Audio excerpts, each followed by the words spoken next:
That means, I believe, that we are recording.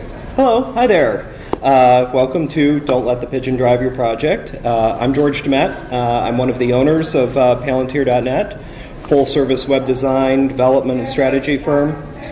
Based here in Chicago, we work with Drupal, Symfony, and other open source technologies. Outside of my day job, I'm also the father of 2 young children. Reading is a really important part of our family routine.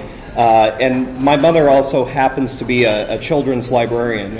So as a result, we've built up a pretty massive collection of children's books. And as I read these books to our children at bedtime every night, I can't help but draw some parallels between some of these stories and some of the high-level strategic issues that I deal with at work on a daily basis.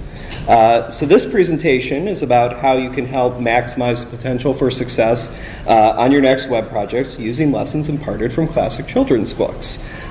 This is largely a non-technical presentation. The focus here is really on how to interact with your customers and your team in a way that helps everyone to be successful. So I'd like to start off by reading the opening passage from the first book in the Amelia Bedelia series, which is about the misadventures of a very literal-minded housekeeper. Oh, Amelia Bedelia, your first day of work, and I can't be here. But I made a list for you. You do just what the list says Mrs. Rogers. Mrs. Rogers got into the car with Mr. Rogers. They drove away. So here we have someone who's been brought into a new job and given a list of requirements by their primary stakeholders who then immediately disappear. This is starting to sound familiar to anyone. You know, and that situation might work out if Amelia Bedelia wasn't somebody who takes the instructions that she has provided completely literally. She's basically the Drax the Destroyer of children's literature. Amelia Bedelia is constantly getting in trouble because she doesn't have the correct context to interpret the instructions that she's provided. For example, when she's given the instructions to change the towels in the bathroom, she decides to physically change the towels by cutting them into new shapes with a pair of scissors, which is obviously not what Mr. and Mrs. Rogers had intended. Now, this sort of thing happens all the time in web projects, right? That's why we capture business requirements in user story format. But even if you have a full set of user stories, that doesn't guarantee that something won't get lost in translation. Large web projects often have hundreds of user stories and can take months to complete. Even if you have a dedicated team throughout the entire project, it's very easy for something to fall through the cracks or for regressions to occur. So that's why at Palantir we've started using behavior-driven development, or BDD, for many of our projects. Using a BDD framework like Behat, we can constantly test our code base against our user stories to ensure that no regressions are occurring when new code is merged in. So let's help out Amelia Bedelia here and write a feature for changing the towels. Behat and other BDD frameworks use Gherkin, which is a human and machine readable language for documenting behaviors. So first, we need to define the feature in a way that describes the benefit, the role, and the feature itself. This is primarily intended to provide context for anyone who's going to be reading the feature. So our feature is change the towels. And so in order to ensure the health and comfort of people who are using the bathroom, as the housekeeper, very important to define a role, I should regularly replace used towels with clean ones. So once we've done that, we then create a set of scenarios which help define that feature in a measurable and testable way. So we start by defining our preconditions or givens, right? So this is our scenario, and this is one of several scenarios that might appear under this feature. We want to replace an old towel. So given that I am the housekeeper, and one towel has been hanging on the towel bar for 3 days,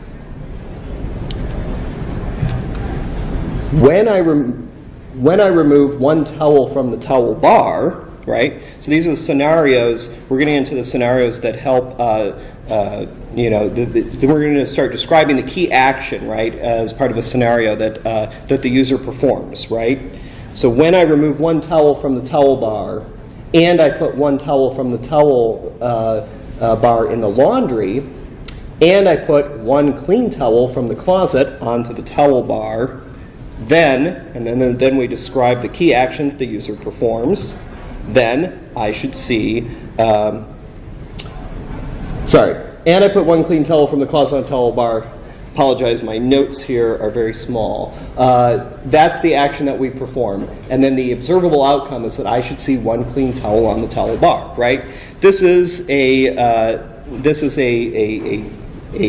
machine-readable and human-readable and very testable story, right, that we can use to determine if the towels have been changed on a regular basis. So if all that seems like a lot of work just to explain how to change the towels, you're right. But it's probably not as much time and effort as there is involved in having to replace an entire set of high-end monogrammed towels. So we actually had a project recently where we were one of several development teams working with a client, working hard to deliver on a very tight deadline. And at Palantir, I'm actually mostly talking about Michelle Krejci, who is the lead developer on the project. She pushed very, very hard with the client to do BDD testing throughout the project, which the other teams were not doing, and which the client pushed back on us, saying they didn't feel like they really had the time to do testing because we were driving towards such a fast and hard upcoming deadline. We ended up prevailing, however, and as we drew to the end of the project, we were able to deliver our portion on scope, on budget, and on schedule with almost no regressions in QA. Meanwhile, the other teams were struggling, and the client actually confided to us in a call that one of the things that they had learned from this project was that sometimes it takes more time not to do testing, which was really validating for us. So getting back to Amelia Bedelia, right, she's actually almost fired at the end of her first day because she pretty much messed up everything on the list, and the house is a complete disaster. What saves her, though, is that as a surprise gift to Mr. and Mrs. Rogers, she's baked a lemon meringue pie, which turns out to be delicious, which teaches us another useful lesson, which is that an unexpected delight can actually make up for quite a lot. The bigger point here is that on any project, communication is essential. You need to not only be able to gather and understand the business requirements of the project that you're working on, but you also need to be able to translate them into technical requirements. All too often when a project goes off the rails, it's because the team working on it has failed to understand what's required in order for the project to be successful. Your stakeholders are invested in the outcome of the project, and if you can keep them involved throughout, that's ideal. If that's not possible, though, you need to be able to fill in the gaps as needed.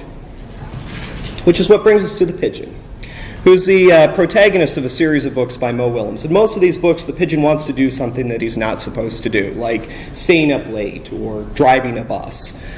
He tries a number of techniques to get his way, including demanding, begging, pleading, and invariably, when that doesn't work, a temper tantrum. In many ways, the Pigeon is similar to a particularly demanding executive stakeholder on a project. And while it's tempting to just do whatever that person says, the problem is that catering exclusively to the needs of one person squeezes out other stakeholders. Because within an organization, people tend to defer to the Hippo, right? So the Hippo, if you've never heard that before, it's the highest paid person's opinion. Hippos rely exclusively on our archetype of folks who rely exclusively on their own instinct and are dismissive of other people's ideas or data that contradicts the conclusions that they've already reached. And sometimes that hippo can get an idea in his or her head that the project that you're working on needs to be handled in a very particular way that runs contrary to the best interests of the project. For example, we don't need testing. In The Pigeon Wants a Puppy, the pigeon gets it in his head that what he really wants is a puppy, even though it soon becomes very apparent that he doesn't actually know what a puppy is. Saying, "Oh, don't worry, I'll take care of it. I promise I'll water it once a month." So the problem is that if we just do whatever the pigeon wants us to do, the project will likely fail. And while it's easy to throw responsibility for that failure back onto the client, right? After all, we've built exactly what the customer has asked for, and the customer's always right? And I would agree that if you're working with a customer who has at least as much domain knowledge and expertise as you do, then that's true. However, on most projects, we're hired in because we're the experts. The customer is looking to us to help them be successful. And sometimes, giving the customer exactly what they ask for is not the best way to help them be successful. And sometimes it's the case that a giant slobbery puppy is not the best pet for a very small bird. We all want the projects that we work on to be successful. We may have different reasons and different ways of getting there, but at the end of the day, it's the same destination. It's incumbent on everyone on the team to understand exactly what success means on the projects that they're working on so that they can recognize as early as possible when things are going off the track and raise flags so that course corrections can be made as necessary. So the way that we do this at Palantir is we actually, at the very beginning of any project that we're working on, we put together a deck for the entire team to share and discuss that basically provides an introduction to the project, what this project is about, why it's important, who it's for, who the key stakeholders are, what are the big problems that we're trying to solve, what are the challenges that we see, and that really helps set the tone. And then, of course, as we're going throughout the project, frequent communication, sprints, and everything really help make a difference. But if you have a customer who's making a seemingly unreasonable request, it's worth digging into the reasons that they want to do things a certain way. And it's very likely that when you do so, you'll find that it's because they think that doing things a particular way will lead to a desirable outcome. As much as possible, you want to make sure that you're putting yourself into the other person's shoes. Maybe that vice president who's trying to push the site to launch as quickly as possible is trying to meet his or her KPI goals. Maybe that staff developer who isn't fully focused or engaged has too many other tasks on their plate right now. At the end of the day, the customer is hiring you to bring your expertise and experience to the table to help them solve their business problem. If you abdicate that role, then you're doing both yourself and your client a disservice. Now I'd like to talk a little bit about Mike Mulligan and his steam shovel, which is a story about a man and a steam shovel named Mary Ann, who together helped build canals, roads, airports, and railroad passes. Newer and better gasoline, electric, and diesel shovels have made Mary Ann obsolete. So in order to find work, they end up traveling to the small town of Popperville, which needs somebody to dig a cellar for their new town hall. So I'm going to stand back a little bit and read this. So when they got there, they found that the selectmen were just deciding who should dig the cellar for the new town hall. Mike Mulligan spoke to Henry B. Swap, one of the selectmen. I heard, he said, that you're going to build a new town hall. Mary Ann and I will dig the cellar for you in just one day. What? Said Henry B. Swap. Dig a cellar in a day? It would take 100 men at least a week to dig the cellar for our new town hall. Sure, said Mike. But Mary Ann can dig as much in a day as 100 men can dig in a week, though he'd never been quite sure that this was true. Then he added, if we can't do it, you won't have to pay. Henry B. Swap thought that this would be an easy way to get part of a cellar dug for nothing, so he smiled in a rather mean way and gave the job of digging the cellar of the new town hall to Mike Mulligan and Mary Ann. Now, this is one of my favorite children's books of all time, but Mike Mulligan clearly is not a project manager because he makes one basic mistake here, right? He fixes scope, budget, and timeline. In other words, even if Mike and Mary Ann succeed in building 99% of the cellar between sunup and sundown, they'll still forfeit 100% of their fee. It's a terrible deal, and it's no surprise that the person in charge of making the decision, Henry B. Swap, immediately agrees to it. And note that Mr. Swap has already decided in his mind that Mike and Mary Ann are going to fail, probably because they've been so quick to devalue their own labor, they're coming across a little bit desperate. And in fact, Mike and Mary Ann are not just very good at what they do.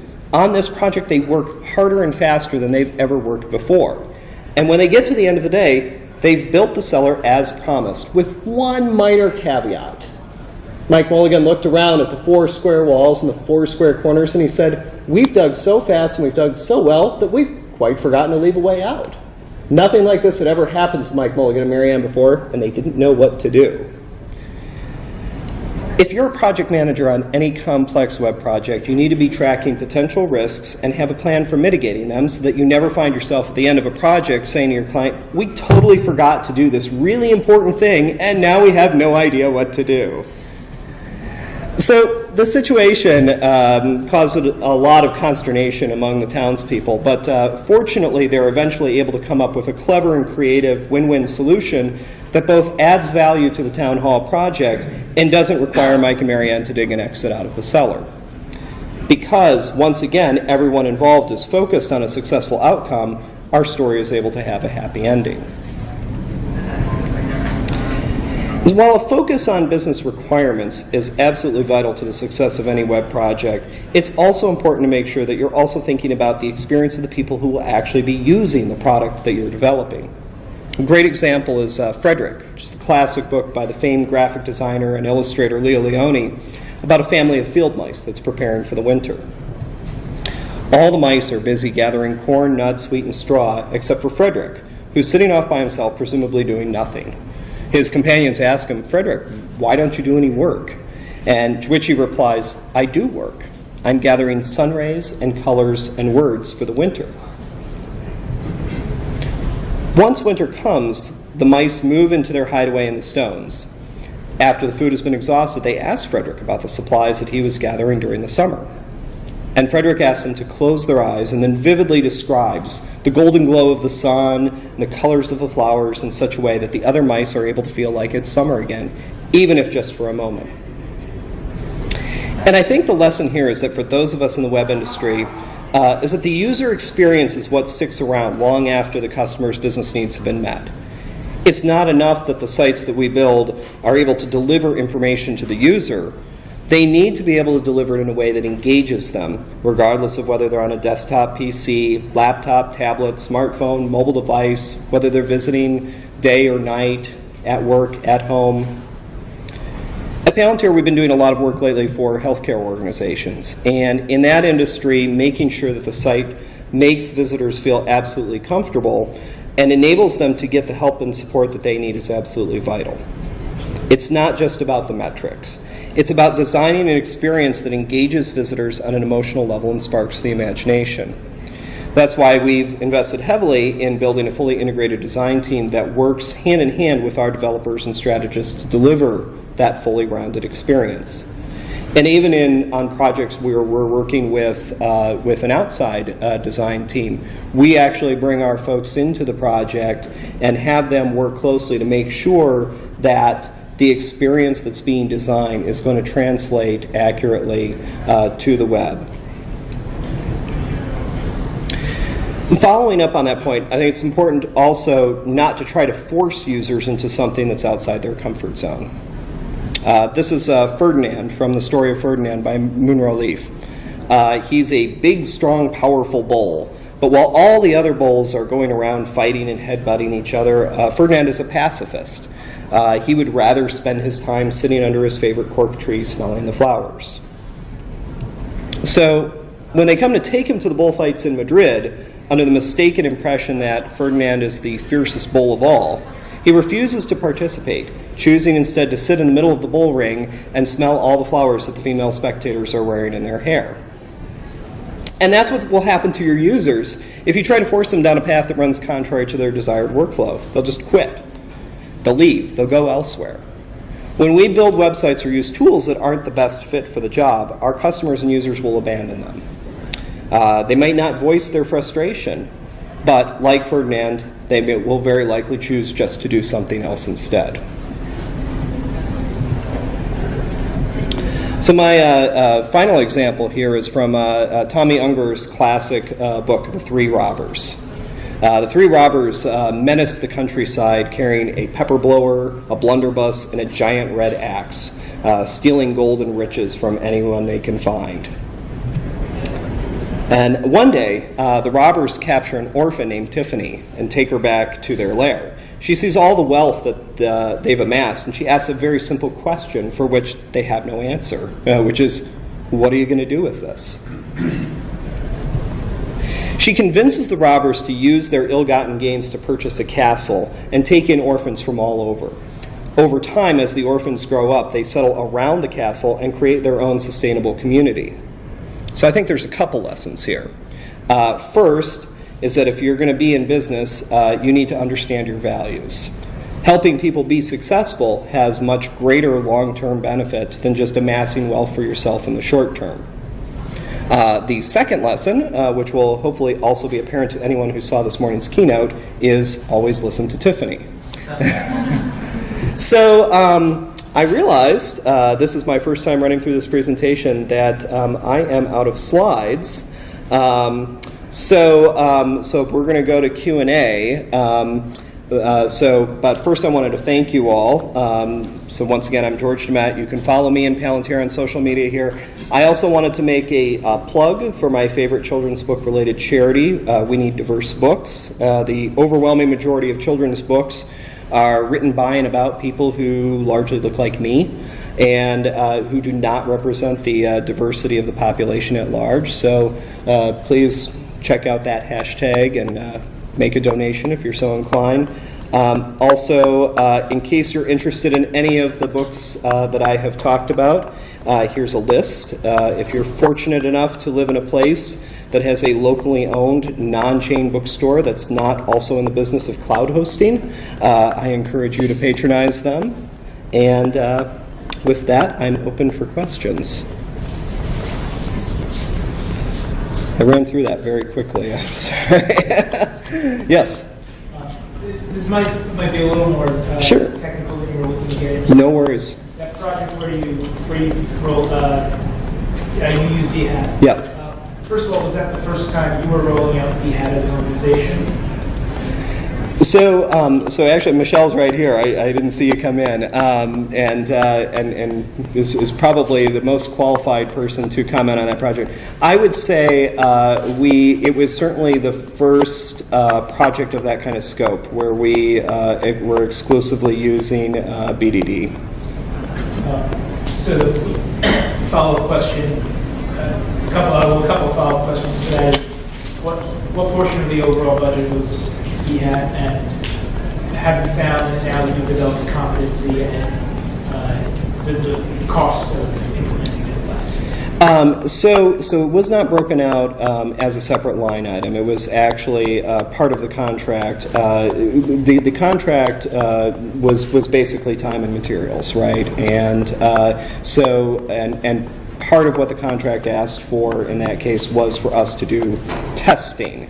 The definition of which was kind of left up in the air to be determined during the discovery phase. And so in terms of how much time we spent working and testing, I'm not sure that we've broken that out.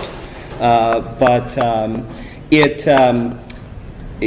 as I said, I feel that it really ultimately helped us deliver more and be more successful,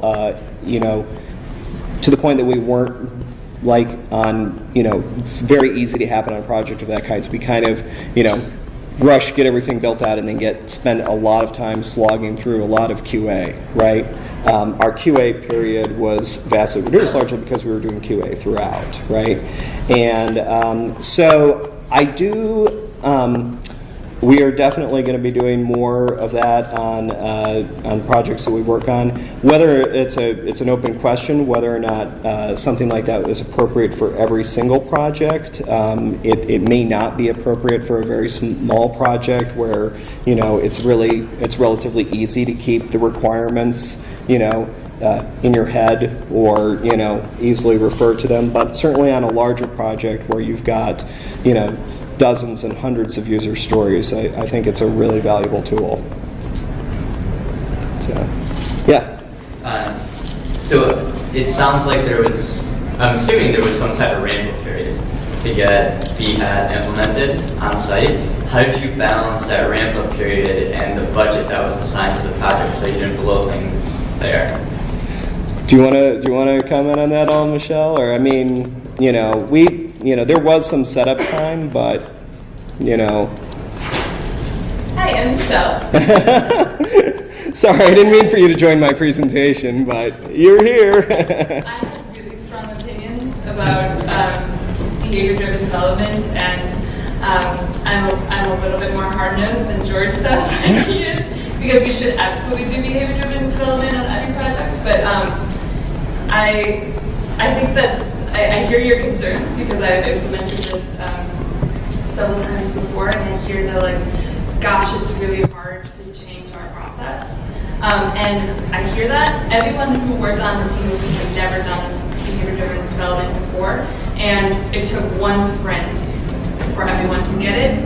And there's lots of tools out there. There's like several sprints about BHAT. There's several talks about BHAT. I'm doing a PHP spec, which is also a behavior-driven development talk after this, so I can talk technical. But in terms of project management, this was a concern on their end and our end that we were going to spend months and months and months learning how to do this. And in fact, we were able to describe the behaviors to get down to requirements that we needed much faster. So it's a communication tool with a client who didn't know what they wanted. There's a lot of tools out there, there's a lot of resources, it's much more documented than it has been ever before. And at the end, we had no regression errors, we didn't have all those feature collisions that you have. Why did this thing that we delivered a month ago, why is that no longer working? We didn't have that like eating ourselves problem that I've experienced before when you don't have testing. Suddenly everything's breaking and there's nowhere to, you're just in this black hole, this abyss of time where you don't know when things are going to be done because things that you thought were done aren't getting undone. So that's my pitch, but it's going to be difficult for me to not sound like I'm an evangelical. Which is fine. That's totally fine. So, so for the purposes of the recording, what I will say is that it took us very little time to ramp up, and the savings that we gained in terms of reduced not having to deal with regression errors and other problems throughout the project vastly, it paid for itself. Very, very much so. So, and that if you want to learn more about the technical side, go to Michelle's session, as well as several other sessions, right? So, anyone else? Yes? The concept you hit on the highest paid person in the room. Yes. How do you guys counteract that? Yeah, so what we do, and that was an area I probably could have gone into a little bit more detail about. So the Hippo is a special base. Now to be really clear, the Hippo doesn't exist on every project, right? You have lots of projects where you work on where everyone is very, very focused on success, and everyone really understands what everyone on the team brings to the table. Sometimes you will find in organizations that you work with that there is somebody on the executive stakeholder side who is very, very concerned with we need to do it this way, and we need to do it now, and we need to do it my way, and that's the person who I'm describing as the Hippo. The key with the Hippo is obviously identifying if there is a Hippo on your project and identifying that early. A tool that we use, which has been pretty effective, is that on a project like that, and these are usually larger projects, we actually will set up a regular executive check-in call. And so that'll be a call, might be once every 2 weeks, it might be once every month, where it'll be a very small meeting with that person, and then one person from our executive team, it might be me, it might be Tiffany, it might be one of our directors, who will basically just have a very brief call with that person to go through basically an agenda of 3 questions. What's going well? What is not going as well that is within our control, and what are some outside factors that are outside of our control that we should be aware of that might have an impact on this project, right? And if you have that very high-level conversation, on a regular basis, we find that it really helps build that trust, and then the Hippo is less likely to insert him or herself at an inappropriate level on the project, right? What you really want, and it's important to keep in mind, the Hippo cares deeply about the success of the project. That is why they want to be so involved. And what you need to do is build trust to the point that that person can understand that, yes, you care about the success of the project just as much as they do. And by the way, this is not my first rodeo. We've done this before. We know how to solve your problem. You can be comfortable. You don't have to feel like you have to be involved in every single decision. and that's a soft skill, right? But it's something that we find, again, is worth putting in that time, and it ultimately makes things run more smoothly throughout the rest of the project. Does that help? Yes. Very Excellent. much. Yes. In most projects, do you generally get to interview the people that are actually doing the work as opposed to just a manager that thinks he knows what they're doing? Are you talking about on the client side? So it's not really part of the pre-engagement process. I think for us, as for most folks, the sales process is very much, it may very well be run through a contracting procurement agent or someone. You obviously always, before you get into any project, want to have at least a few conversations with the client to make sure you really understand who they are, what it is that you're getting into, what it is that they're looking for. But ultimately, I would say it's pretty unusual to go into a project, unless it's someone you've worked with before, knowing who the folks on their team who are responsible for the day-to-day implementation are going to be. Now, those people are incredibly important, right? Because they're the folks who are going to have to take responsibility, for the project after, your portion on it is done, right? These are the people who have to live with it every day. And so it's really important to build up good relationships with them, but also to understand that it's that case where this may be just one of several responsibilities that they have. In universities, for example, right? Very often the person who's responsible for the website is also responsible for half a dozen other things as well. And so it's making sure that you understand what their limitations are, and I'm talking not just in terms of skill set, but really primarily in terms of what's their availability, what's their ability to focus on this, what's their ability to support what you're building from day to day, and make sure that the solution that you're building is consistent with that. And that's ultimately how you help empower them in the long run as well. Anyone else? Yes. I just wanted to commend you on the breadth of your children's reading. Well, yeah, I'm very fortunate to have had that Thank you. diverse literature read to them. Thank you. Well, I realize obviously I was finished with this a little ahead of schedule. I think I'm going to have to add some more books as well. War and Peace is just under the bus. Yeah. The 3-year-old loves War and Peace. It's like I said at the outset. I grew up in a household full of books. My mom is a children's librarian, and so we've built up a massive collection. But for anyone who has children of their own, or who just loves to read children's books for fun, you don't have to go out and buy all these. These are all available at your local library as well.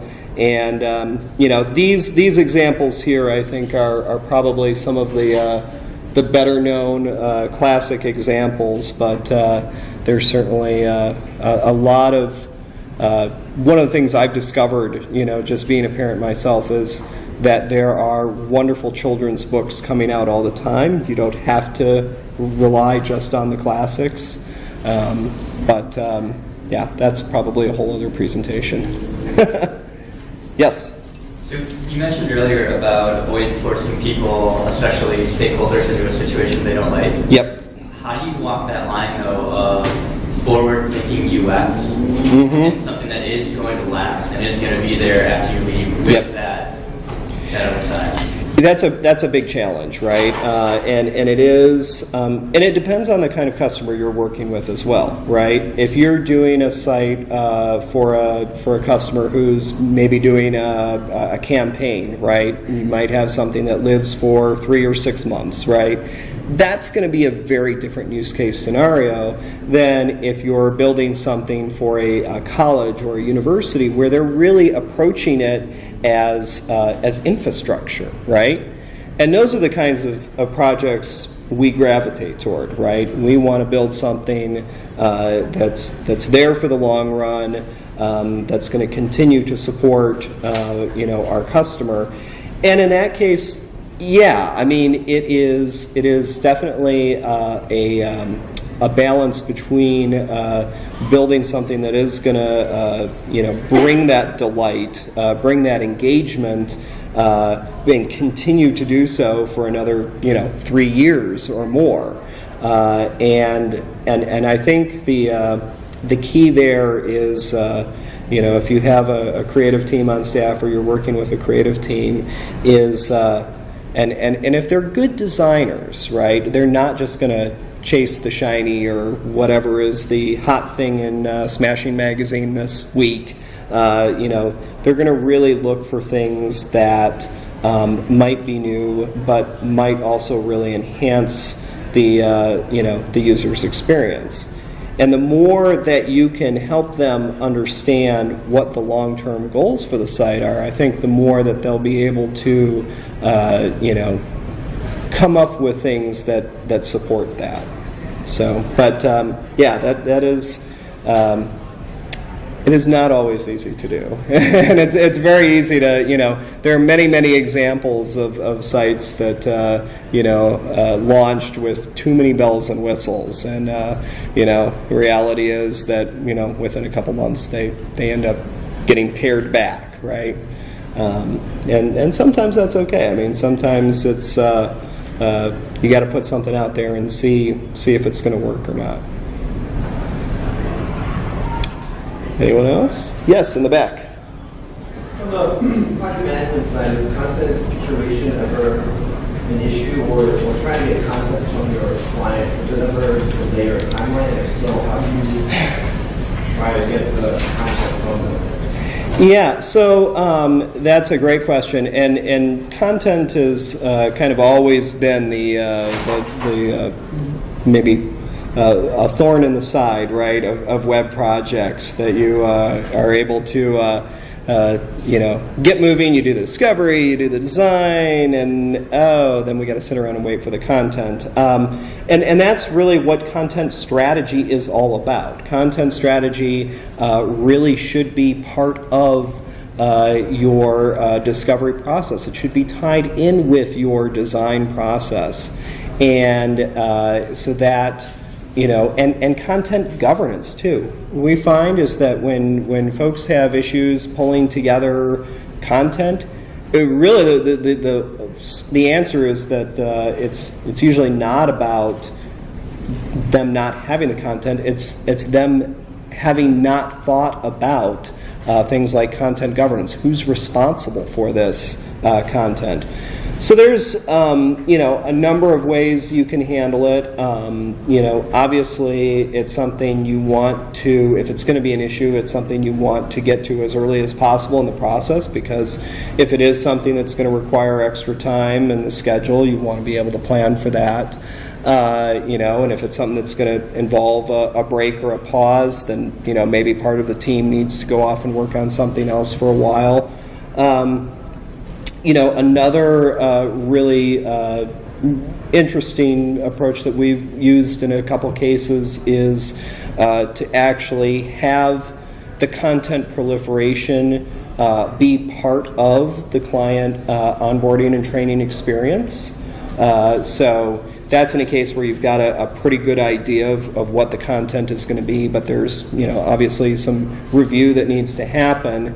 And if you've identified who those folks are who are going to be responsible for the content, then you can actually use them and help them learn the new system, right? If this is Drupal and you're new to Drupal, your folks are new to Drupal, then they can help learn it as they're proliferating content on the staging site before it goes live.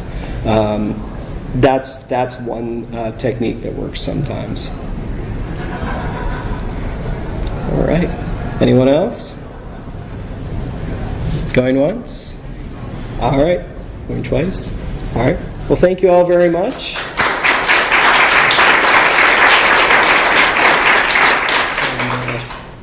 Thanks. Thank you.